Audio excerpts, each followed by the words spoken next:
J'ai exactement le même problème, alors je vous donne 3 techniques pour faire pousser les cheveux de vos enfants. En 1, il faut vérifier qu'ils ne soient pas anémiques. En effet, l'anémie touche plus de 40% des enfants en âge préscolaire dans le monde. Alors, si vous avez l'impression que votre enfant perd beaucoup ses cheveux ou a très peu de cheveux, est pâle et est constamment fatigué, parlez-en à votre médecin pour vérifier ça.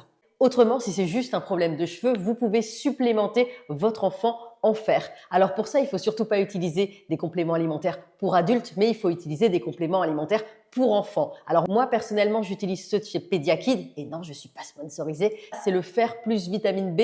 Et alors, je l'aime bien parce qu'en plus, il y a de la vitamine B qui stimule la pousse du cheveu.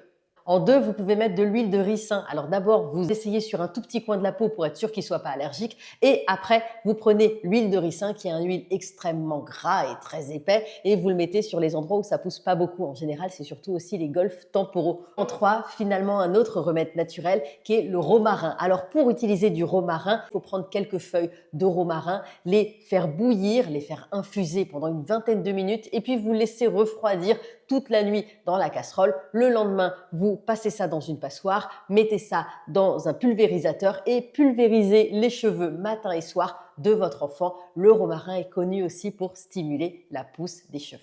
J'espère qu'avec ça, vos enfants auront des crinières de lion, mais s'ils ne les ont pas, ce n'est pas très grave. Les petits cheveux de bébé, c'est aussi très très mignon. Allez, bonne journée à tous.